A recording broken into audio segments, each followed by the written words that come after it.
নমস্কার, আমার ইউটিউব চ্যানেলে সকল ছাত্রছাত্রীকে স্বাগত। আমি মাধ্যমিক ভূগোলের যে পরপর সাজেশন ভিডিওগুলো দিচ্ছিলাম চ্যাপ্টার ভিত্তিক, সেই সাজেশনেরই আজকে পরবর্তী ভিডিও। তো 2025 সালে যারা মাধ্যমিক পরীক্ষা দেবে তাদের জন্য আমি বায়ুমণ্ডল চ্যাপ্টার থেকে আজকে প্রশ্ন উত্তর আলোচনা করব। তো এই প্রশ্নগুলো যেগুলো থাকছে সেগুলো তোমরা জানো যে বায়ুমণ্ডল অধ্যায় থেকে 5 নম্বরের প্রশ্নও থাকে এবং 3 নম্বরের প্রশ্নও থাকে, এবং দেখা যায় যে বায়ুমণ্ডল চ্যাপ্টার থেকে কখনো কখনো দুটো প্রশ্নও 5 নম্বরে কিন্তু দিয়ে দেয়। সেই জন্য 5 নম্বরের প্রশ্নগুলো এখান থেকে একটু ভালোভাবে করতে হবে। সেই জন্য আমি এই বায়ুমণ্ডল অধ্যায়ের যে ভিডিওতে যে সাজেশনগুলো দিয়েছি সেই সাজেশনগুলোকে আমি দুটো পার্টে ভাগ করে দিয়েছি, অর্থাৎ ভিডিওটা একটা ভিডিও দিলে অনেক বড় হয়ে যেত। সেই জন্য আমি দুটো ভিডিও দেবো, একটা হচ্ছে 5 নম্বরের কোশ্চেনের ভিডিও আর একটা হচ্ছে 3 নম্বরের কোশ্চেনের ভিডিও। তো আমি আজকে প্রথমে দেবো 5 নম্বরের কোশ্চেনের ভিডিও। তো ভিডিওটা ভালো লাগলে অবশ্যই একটা লাইক করে দিও, এবং চ্যানেলে নতুন হলে অবশ্যই চ্যানেলটি সাবস্ক্রাইব করে পাশে নোটিফিকেশন আইকনটিতে ক্লিক করে রেখো। তো প্রথম কোশ্চেন যেটা দিচ্ছি সেটা হচ্ছে, আমি প্রথমে বলে দিচ্ছি বায়ুমণ্ডল চ্যাপ্টার থেকে কিন্তু প্রশ্ন একটু বেশি হবে, 5-7টা হবে, কারণ এই চ্যাপ্টারে অনেক প্রশ্ন আছে, ঠিক আছে, তার থেকে বেছে কিছু দিতে হয়।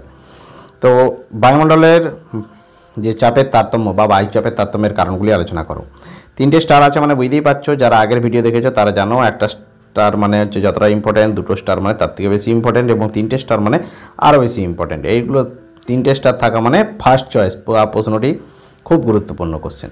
সেই জন্য 1 নম্বরের বায়ুমণ্ডল চ্যাপ্টার থেকে এই প্রশ্নটি কিন্তু গুরুত্বপূর্ণ, অবশ্যই করে যাবে। আসছি 2 নম্বর কোশ্চেন, উষ্ণতার তারতম্য অনুসারে বায়ুমণ্ডলের স্তর বিন্যাস করো। যদিও এই প্রশ্নটা খুব বেশি ইম্পর্টেন্ট নয়, তবুও করে যাবে, কারণ এখান থেকে 2 নম্বরের প্রশ্ন কিন্তু আসতে পারে, বা এই প্রশ্নটি যদি করে যাও তাহলে টপোস্ফিয়ার স্ট্র্যাটোস্ফিয়ার প্রতিটা প্রশ্ন করে যাবে, মানে পেয়ে যাবে। সেই জন্য এই প্রশ্নটা আমি করে যেতে বলি প্রত্যেক ছাত্রছাত্রীকে। মাধ্যমিক ভূগোল নোটস 2025, অর্থাৎ যে সমস্ত ছাত্রছাত্রীরা 2025 সালে মাধ্যমিক দেবে তারা মাধ্যমিক ভূগোলের নোটস আমার চ্যানেল থেকে পেয়ে যাবে।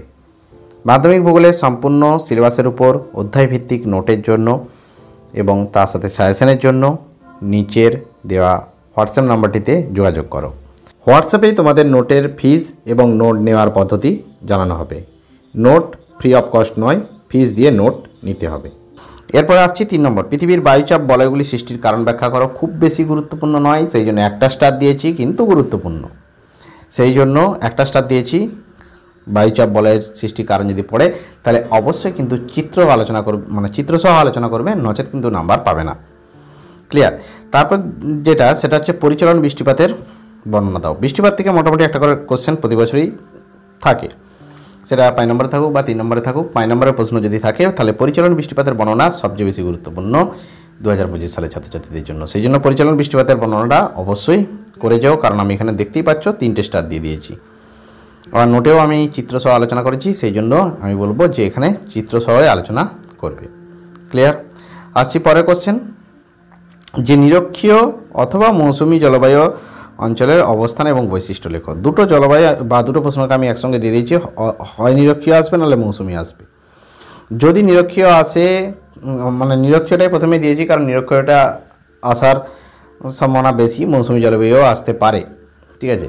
সেই জন্য এই দুটো, এখানে 2খানা প্রশ্ন থাকছে, নিরক্ষীয় জলবায়ুর অবস্থান এবং তার বৈশিষ্ট্য, এবং চিত্র পারলে চিত্র দেবে, এবং মৌসুমী জলবায়ুর অবস্থান এবং বৈশিষ্ট্য, এই প্রশ্নটি করে যাবে।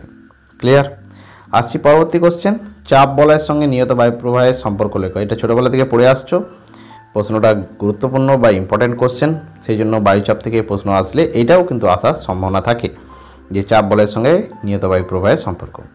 আচ্ছা, এবং এই বায়ুমণ্ডল চ্যাপ্টার থেকে এই প্রশ্নটি বা বিশ্ব উষ্ণায়ন বা ওজোন স্তর ক্ষয় প্রতি বছরই এইখান থেকে কোশ্চেন আসে, সেই জন্য এইখানে আমি 3টে স্টার দিয়েছি।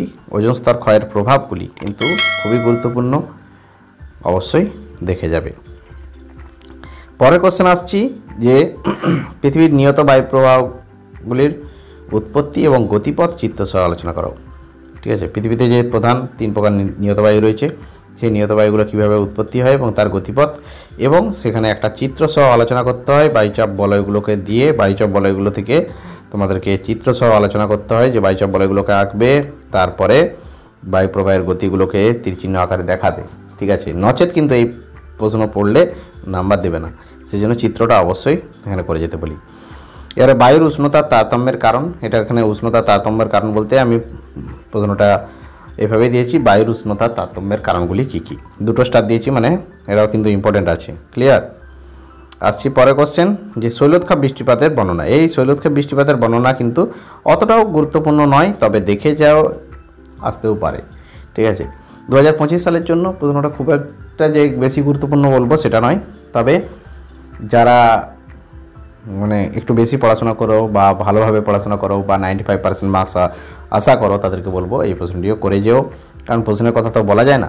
তবুও আমি এখান থেকে মোটামুটি 10টা প্রশ্ন দিলাম বায়ুমণ্ডল চ্যাপ্টার থেকে তোমাদের 5 নম্বরের জন্য। পরবর্তী ভিডিওতে আমি বায়ুমণ্ডল চ্যাপ্টারের বাকি 3 নম্বরের প্রশ্নগুলো আলোচনা করব। একটা ভিডিওতে দিলে সমস্ত মানে পুরো ভিডিওটা অনেকটা বড় হয়ে যাবে, সেই জন্য ভিডিওটা দুটো পার্টে আমি দিচ্ছি।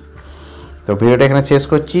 আরেকটা কথা, যারা নোট নিতে চাও তারা ডেসক্রিপশন বক্সে বা স্ক্রিনে ওঠা হোয়াটসঅ্যাপ নাম্বারটিতে আমার সঙ্গে যোগাযোগ করো। নির্দিষ্ট মূল্য দিয়েই নোট দেওয়া হয় এবং নোট বাই পোস্ট যায়, কখনোই পিডিএফ ফাইলের রিকোয়েস্ট আমাকে করবে না। আপাতত আমি ভিডিওটা এখানে শেষ করলাম।